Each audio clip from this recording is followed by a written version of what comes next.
The last thing you want to hear when you need your auto insurance most is a robot with countless irrelevant menu options. Which is why with USAA Auto Insurance, you'll get great service that is easy and reliable, all at the touch of a button. Get a quote today. Restrictions apply. Alright, what's up guys? Welcome to another episode of the TMossBoss Show. And in today's episode, I wanted to talk on this ongoing statement every time when I post a video of myself playing a game, and it's like if I'm like flipping out on a level, or if there's something like too difficult, it'll be something overall wrong with the game, right? It'd be clear as day. Like any average gamer would see the issues with the game. But then, and that's the thing, you have like the average gamers where it's like they know when they're playing a good game and they know when they're playing a bad game. Then you got those fanboys where it's like, I don't know, the company either follows them on social media or they like their like a post that they made on social media. Regardless of the fact, there's always those group of people where it doesn't matter what issues you face in the game, they want to defend that game with everything that they got in them. They will spend day and night arguing with you, and I just ain't got the time to be arguing with people about my gameplay experience with whatever game that I'm playing. But no, the recent game that has been, people have been saying that I have a skill issue with it, although I've played, there's so many videos of me playing both the first and second version of the game. But anyways, the Division series. Now, with the first Division, I never had no issues with that. I had to say if there was any issues I had, it was with PvP, and it was, just the PvP content. But that was the thing, though. I avoided the PvP content. I knew Dark Zone, and then when they did the, just the regular, like, team deathmatch, like, stuff like that, I avoided those modes, because I'm like, okay, I know what the business is. I know that I'm not going to get no fair treatment when playing the PvP options of this game. I'm just going to continue playing PvE. Never had no issues playing PvE. Even when they had did that survival mode where they have you out in the middle of like this winter storm and stuff, I never had no issues with that. I never had no issues with anything in that game. Not that I remember. Maybe I did, and I just don't remember. But for the most part, I would have to say my experience with the PvE content in the Division 1, first Division, far better than the Division 2. At least talking on the PvE content. The PvP stuff, it's still the same. Like, you're not going to get no fair treatment unless you spend day and night playing that game. And that's the thing where I'm like, developers have to understand that your average gamer is going to have, they're going to have at least over 100 video games. I don't think there's not one gamer in this world that has like, oh, I only have one video game, and that's the only game that I play. Every actual true gamer, your average gamer, they're going to have more than 100 games. And maybe they might have one console. Maybe they might just only strictly play on a gaming PC. But even then, still, even if they do have less than 100, still, you can have maybe a little over 50 games or a little over 20 games. That's the thing is this. What developers need to understand is that I'm not going to be putting all my time and attention into your game. There's other games I'm going to be playing. So to expect me to sit down, play your games for hours upon hours, and that's the thing, with the Division 2, I did that. I played that game for hours upon hours, doing the same missions over and over again. Did I get the weapon I was trying to get? No, because there's a 0.0001% chance of you getting that weapon, and you can play it on the highest difficulty. What sense does that make? So, and that's the thing where it's like, I am gonna be talking about just like overall this like whole skill issue argument thing, but I did want to talk a little bit on the Division 2 and then this latest DLC that they came out with. And I mean, I have been talking about it, like it wasn't too long ago where I did, I think it was a couple of episodes. If not, I think I remember I did do a video, and I think I did do a podcast episode talking about Ubisoft. But that's the thing though, just as Ubisoft as a company, they can't get a game correct. That's why you see where they're constantly doing maintenance downtime things, where it's like you can't play the game for a certain amount of hours in the middle of the night. They have it where they're constantly updating their games. They're having to add new content. They're having to do all these different things. Meanwhile, you got games out there like God of War, Spider-Man, from the Insomniacs, where it's Spider-Man, that first one, the Miles Morales 1 and 2, where it's like you'd see where them games, the game just by itself, like the game that you get straight out of the packaging, it's a good game. You barely see, you might see an update here and there, but other than that, it's like them games don't really need to be updated. I had to say maybe the Miles Morales one, but that was because I was playing it on the PlayStation 4, where that game was optimized for the PlayStation 5. So I had to say that was probably the only. Oh, and then when I was playing Spider-Man 2, and they had the glitch where I couldn't hit nobody. But that was the thing, though. All I had to do was turn the game off and then turn it back on, and I was right back to playing that game, and the glitch was gone. Meanwhile, with Ubisoft, you have it where they just recently shut down X-Defiant because nobody was playing that. You go and play games like Rainbow Six Extraction, and there ain't nothing going on with that game. It ain't got nothing to do with, oh, they got all their content. It's just, no, Ubisoft gave up on that game. You have it where people would rather go back and play the Division 1 because the Division 2, they can't get their act together with that game. What else? Oh, and then they're a moneymaker, and that's the only game that they're focused on is Rainbow Six Siege. But when you look at Rainbow Six Siege compared to the other Rainbow Six, I wonder how many Rainbow Six games they came out with altogether. Because I know they did do Vegas 1 and 2. But yeah, and that's the thing. Rainbow Six, I think what they wanted was Rainbow Six Siege to be better than Rainbow Six Vegas 1 and 2. And it's not. It never will be. I honestly would rather read the books than to sit down and play the games, because it seems like you would get more from reading the books than you would playing the games. So, but anyways, let's just see list of games. So they had Rainbow Six Eagle Watch, Rogue Spear Urban Operations, Covert Ops Essential, Rogue Spear Blackthorn. These are all the Rainbow Six games, by the way. Takedown Missions in Korea, Lone Wolf, Raven Shield, Athena Sword, Black Arrow, Iron Wrath. Dang, I didn't realize they came out with so many games. But anyways, Broken Wings, Urban Crisis, Lockdown, Critical Hour, Vegas 1 and 2, Shadow Vanguard. Then they came out with Siege, and then Extraction, and then they came out with 2 mobile games. You need a they have you can play Rainbow Six on the Netflix, huh? All right, I guess. But anyways, overall though, it's like you guys have came out with all these games, and I'll have to say, I don't really know. I think that first Rainbow Six, that was iconic. But then fast forward, they came out with Vegas 1 and 2, and then it was like that really skyrocketed the Rainbow Six games. But then you look at like after Siege, like all these games that they came out with before even the Vegas series, then it seemed like that when them 2 games they took off and they were all successful, they just started slowing down. They came out with Shadow Vanguard, and that was a mobile game. Next game that they had came out with after that was Siege. And then after that was Extraction. They don't even focus on Extraction. They don't even do anything with that game, because all of their attention is focused. And I think I did make that comparison before, was that that's like Rockstar Games coming out with Grand Theft Auto 6, but they're still doing updates. They're not doing anything with Grand Theft Auto 6. They got all their time and attention focused on Grand Theft Auto 5. So what does that overall tell you about Ubisoft as a company? They ain't got nothing to do with me playing their game and then not being able to complete, because that's what it was. So they came out with this new DLC for the Division 2, and they have it where there's these guys that have like these like plastic shields or whatever, and then me having a whole, whether it's an assault rifle, whether it's a sniper rifle, whether it's a light machine gun, whether it's a pistol, for some odd reason.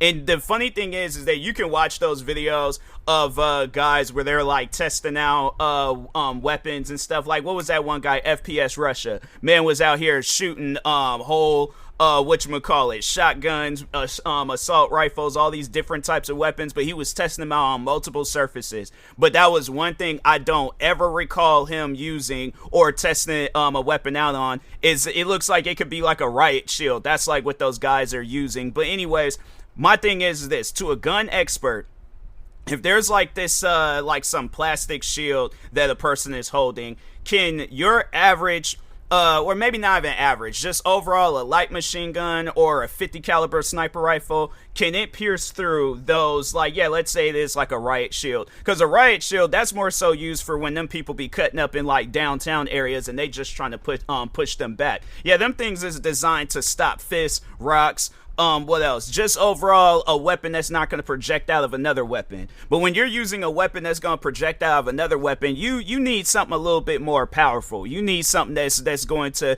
it's going to withstand bullets and stuff. For some odd reason in the division, they're like, nah, it don't work like that. You know, you gotta waste pretty much a whole magazine on an individual just to take them out. But I have the skill issue.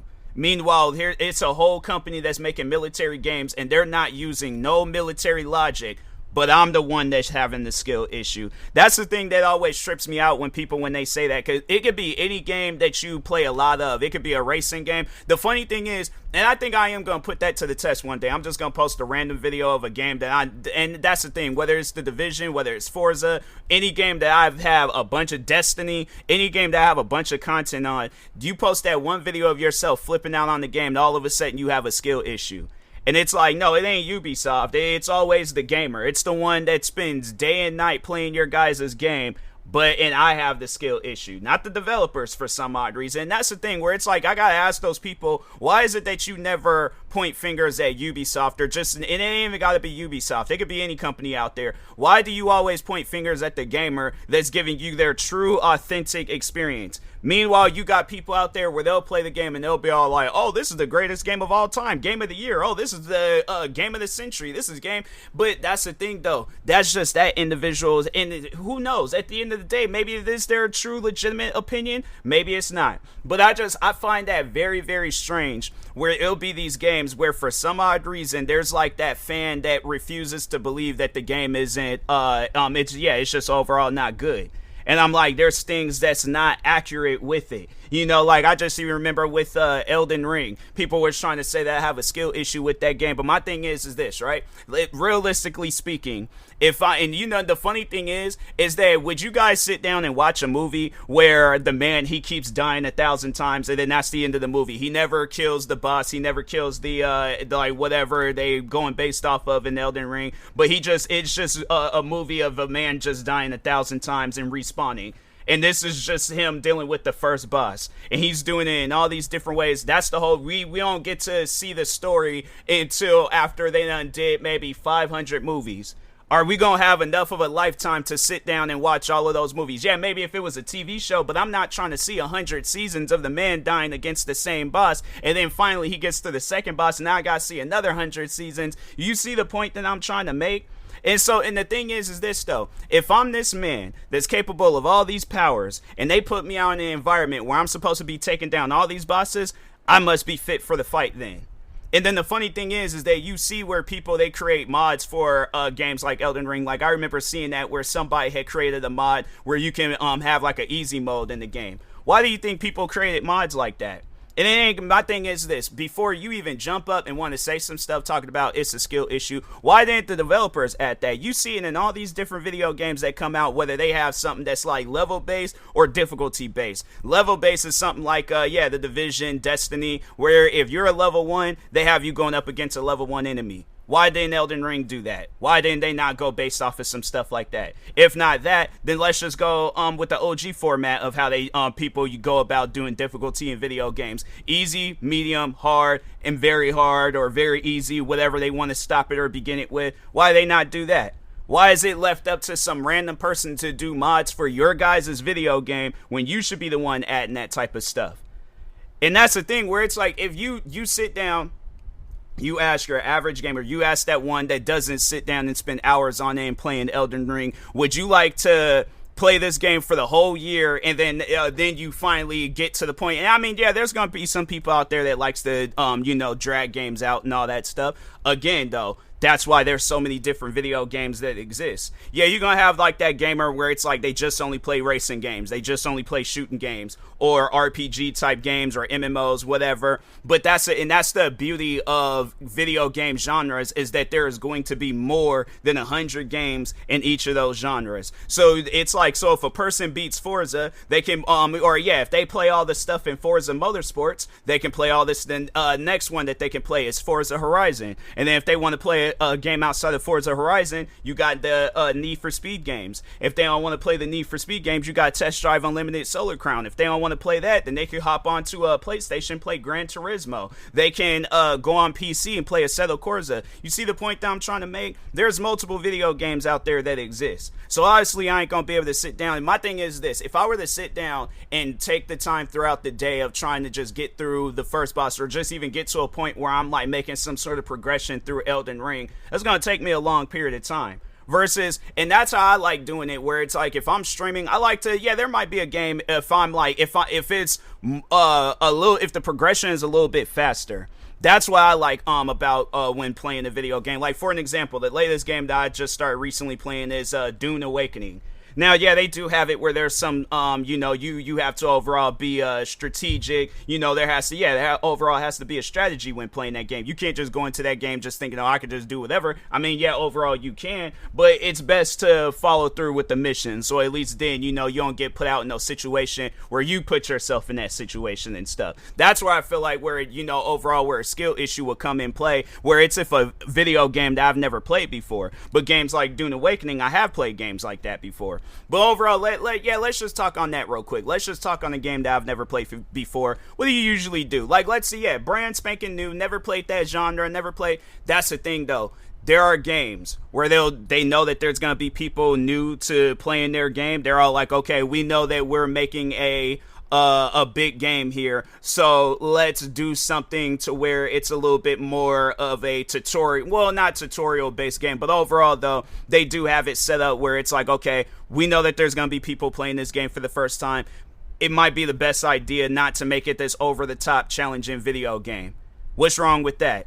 So when they be trying to like jump on me talking about, I'm having a skill issue, especially when it's a game that I sit down and I play a lot of, I don't be hearing none of that. I hear absolutely nothing. That's the thing. It's like this ongoing joke where people, they just say, it's a skill issue. They don't explain why it's a skill issue. They just say it's a skill issue and they leave it at that. And because with these recent videos that I posted of The Division 2, there have been people where it's all like, this is how you got to do this. But they know that it is annoying how they got that set up.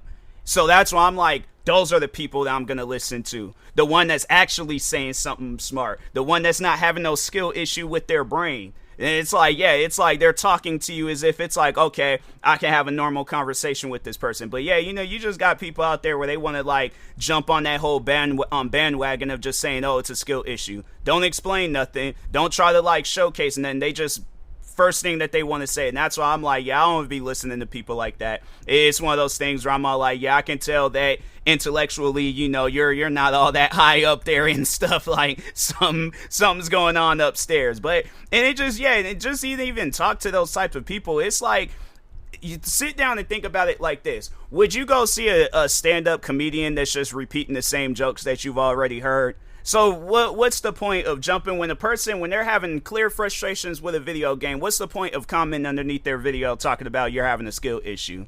When this is something where I'm all like, people have said this numerous times, what does it overall accomplish? So that's why I'm like, with this skill issue crap, that's a trend that needs to die off.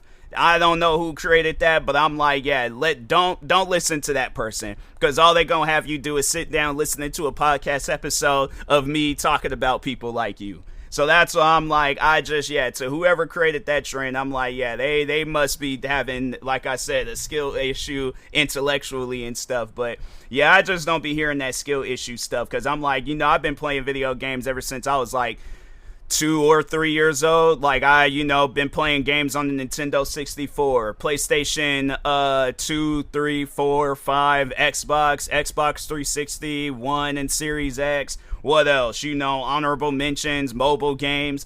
Like Game Boy, other like Nintendo based consoles. Like, I've been PC games. I've been playing video games left and right pretty much my whole life. So when people, and that's the thing where it's like, I've never been locked into one genre. I've been playing a bunch of different genres pretty much my whole life.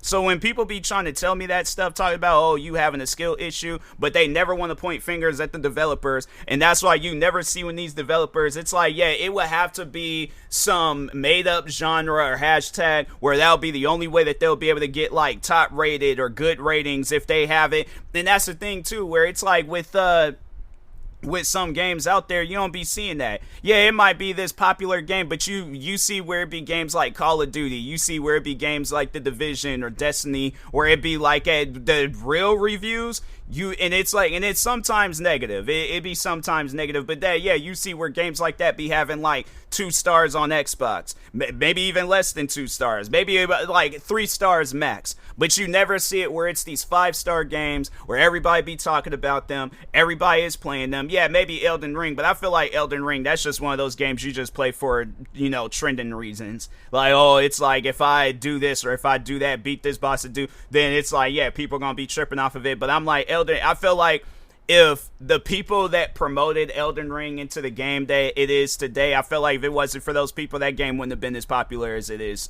That's just something where I'm like, that's one of those games where it's like if you can't get past the first boss, and that's the thing. I know I'm not the only one. I think I'm just the only one that's spoken out publicly about it, but I'm pretty sure there's a lot of people out there that done played Elden Ring, realize what type of game that is, realize that's not the game for them. They ain't got nothing to do with no skill issue. Because the funny thing is, you can look at games like God of War. I'm trying to think of some other games. Hold on for a second, because I do got Steam open. Let's look up Elden Ring. It's Elden Ring and games like Elden Ring. Because I know if I Google it, then it's going to be like, oh, games like Elden Ring, Grand Theft Auto. And I'm like, bro, you guys Souls like. Okay, let's see. So they got Ghost of Tsushima. I guess that's considered, so I don't know, but that was a game that I did play, didn't have no issues with it. Star Wars Jedi Survivor, that's one too. I never played that game. I'm open to it though. I am open to playing that game. Let's see some other games that they have new and trending. Of course they're gonna show. I've been meaning to play this, like this Clear Obscure Expeditions 33. That game looks decent, but if it plays anything like Elden Ring, I'm like, nah, I'm good. Don't need to play that. But anyways, let's see. Armored Core, that was a game that I was like, I did get a little bit through that game, but still, it was one of those games where I'm like, nah. It's like you're wanting a person to sit down and spend more hours trying to figure out stuff about that. Oh, Rise of the Ronin, I guess if they want to consider that a Souls-like game. But I mean, that's even a game too where I'm like, I would have to say I progressed a lot more in that game. And that's what it's like, what people be wanting to do. It's like nobody don't want to sit and just play the same level over and over again. So it's like that's when people, when they be jumping to that, talking about it's a skill issue, then I'm like, okay, what's wrong if I just want to progress through the game and have an easy experience while doing it? And that's the thing where it's all like, what's wrong with playing the game on easy? People be wanting to get on you for doing stuff like that. And I'm like, yeah, because I know if I put this game on the hardest difficulty, I know I'm going to be getting killed a lot. I know I want to progress through this game. One game that I did just recently beat was Doom: The Dark Ages. I could have played that game on the hardest difficulty, but I didn't because I wanted to progress through that game. I wanted to get through the story. I wanted to see what the last mission was about. What's wrong with that? That's what I would like to know. What's wrong with wanting to progress through a game and have an easy experience? So that's why I'm like, when people be jumping on that skill issue stuff, I'm like, yeah, the developers have a skill issue. They don't know how to develop a video game. And that goes out to any developer out there where you're trying to make this over-the-top, hard, difficult challenge for what? Who asked for it? That's what I would like to know. And the crazy thing is that I guarantee and I promise you, if the developers behind Elden Ring, if they put out a thing saying, would you guys like a difficulty counter, or not counter, but like settings for this game, there is going to be a lot of people that played this game at one point in time, but gave up on it because they realized this isn't the game for me. Having it where it's like you guys got whole rage compilations on YouTube. Why? Because people die too much in that game. Having it where it's like, there's been times where I've seen where people, they've done like those like Elden Ring streams where they just playing the game nonstop and they got a death counter. Why does that game have a death, or why does the streamer need to add that? Because my thing is this, if this is a quote unquote easy game, why do people have death counters? And these are people that are sitting down and playing the game nonstop. These are people that actually are fans of games like that. I would like to be a fan of that type of game, but you can't get through it. And that's coming from a gamer where it's like, I'm not going to sugarcoat it. I'm not going to be like, oh, because it's a successful video game, I got to therefore say good things about it. No, I am going to tell you guys the truth. I'm not going to lie to people. I'm not going to go. So if somebody were to ask me, should I buy that game? I'm going to be flat out honest with them. especially if I know how they are with gaming, if they play games just like how I play games, I'm gonna be flat out honest with them. No, that is not a game for you. You can't even get past. Then the funny thing is, so I remember when I was playing a little bit of Elden Ring, and there was like that first boss on like this, like he was like this guy in gold on some horse. Couldn't get through him, so people was like, oh, you ain't gotta fight him, you can actually go around him. Okay, I did that. Came across this guy, I think it was like standing on a cliff or a tree branch, I can't remember, but anyways, jumped down, killed me in 2 hits. But then the funny thing is, let me go and download a mod for that game where it's reversed, where it's taking them a bunch of hits to kill me, but I can kill them in 2 hits. Then people are going to be all like, oh, you're cheating the game. But it's okay for the game to cheat the person that just paid $50, $60, $70 for the game. It's that type of stuff where I'm all like, yeah, you know, if you got my thing is this. Like how I'm doing right now, I'm on my platform talking about how I feel about a video game.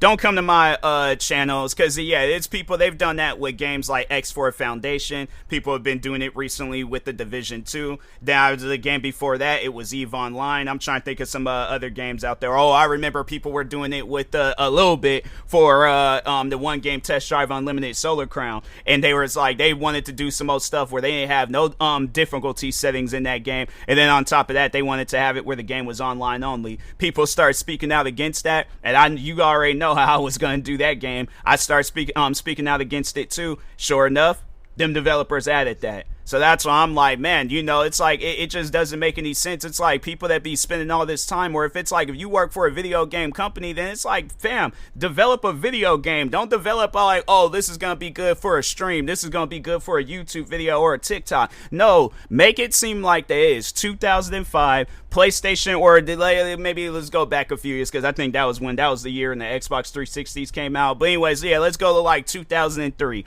It's 2003. You got one shot to come out with a video game, all right? It's the PlayStation 2 era, and you can't mess up. That's how you need to go about developing a video game. Not like, oh, let's just come out with a game right now and then add the content later. Or let's just have it where we do what we want to do, but we're not going to listen to the gamers and stuff, the people that are spending their hard-earned money. My thing is this. If that's the case, video games need to be free.